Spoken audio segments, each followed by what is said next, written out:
During the altercation, fa!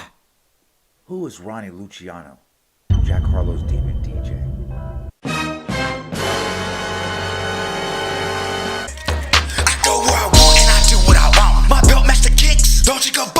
Icky to the G, man. Who you think it gonna be?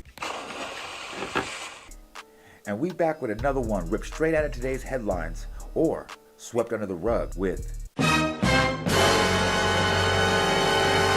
who is Ronnie Luciano, Jack Harlow's demon DJ?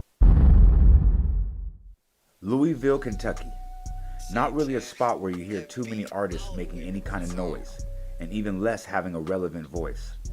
But in the last 3 to 5 years, there is two names that not only have defied both hurdles when it comes to the previous stigmas on relevancy, but surpassed all imagining by one known as STG. Achieving wide success independently and even recently signed to Yo Gotti's CMG label. Unfortunately, some artists still have a lot of other hurdles to overcome besides regular rap problems or industry beefs. But this story has nothing to do with the first star I mentioned, but the squeaky clean, what's poppin' artist. Or not even Jack Harlow, but the homies he's around.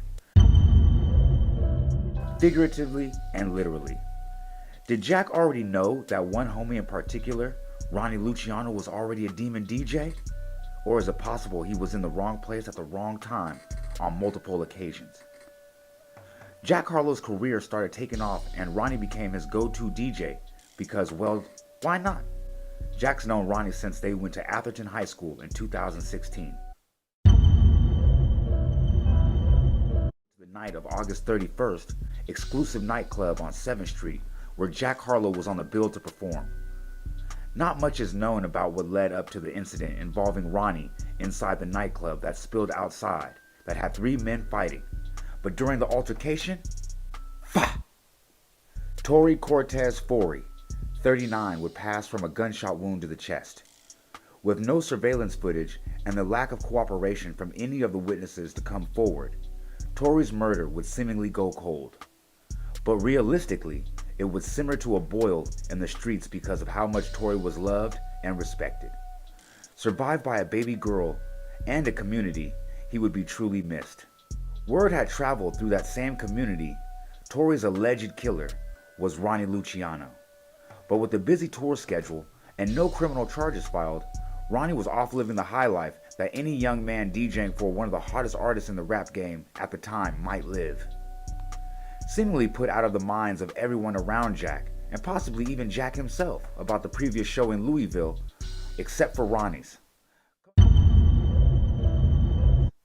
Coming back to the same city where there was tension and bad blood would put anyone on high alert. And utilizing the fact he wouldn't be searched entering Bob's bar and restaurant, he brought a small caliber handgun in for protection. Unfortunately, it didn't take long for Ronnie to be spotted by bartender and fiercely loyal friend of Torrey Forey, Kashmir Nash. Allegedly, overcome with anger at the seeming disrespect of Ronnie revisiting the city so soon with nothing being resolved, in her friend's slang, 37-year-old Kashmir physically attacked Luciano with her fists and a bottle of champagne. And when that attack was rebuffed, Kashmir went to the bar and grabbed another bottle. Ronnie, in fear for his life, blindly turns around with the same handgun he snuck into the club, firing shots in the general direction of the threat, striking Kashmir Nash in the chest. Succumbing to her wounds, she leaves behind family and 2 small children. Ronnie Luciano fled the scene, but once a warrant was issued for his arrest, he retained counsel and a week later turned himself into the Ellen Police Department, where he sits awaiting trial for the death of Kashmir Nash. Bail being set at $500,000, Ronnie sat for a couple weeks until his lawyer put him on calendar for the specific reason of lowering his bail conditions from $500,000 to $50,000, solely on the reasons of long-standing ties to the community, being born and raised in Louisville, not having a jail record of any kind, and a promising career in music. But the judge, being unmoved by any of Ronnie's lawyer's points, kept Luciano's bail at $500,000. Because of the shocking and violent way Kashmir passed, but also because the police have announced Ronnie as a person of interest in the passing of Torrey Forey. Charges in that case have yet to be filed. Ronnie and his lawyer are confident that he will be acquitted of any charges on the passing of Kashmir because they are going with a self-defense strategy. At the time of this video, his next court date will be June 28th. But with a shocking twist that my channel is starting to be known for. Got him. A week later, Ronnie Luciano's bail was mysteriously reduced to $50,000 and he quietly bonded out and is on home incarceration and monitoring even while you're hearing this now. Another story with a lot of twists and turns. Now I'm going to give you my legal opinion on the matter first. Do I think Ronnie's going to actually beat this case? Absolutely.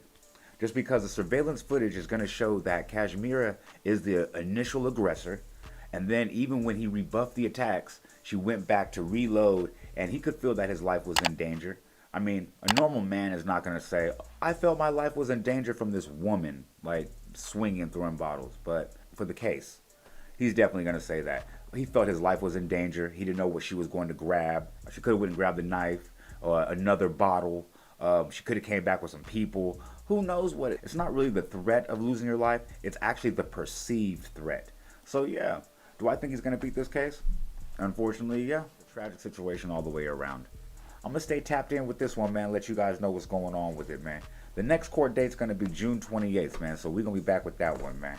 And like I said, it's Ink T to the G, man. There's 10 other streamers out there doing it like me, but... I'm maxed out.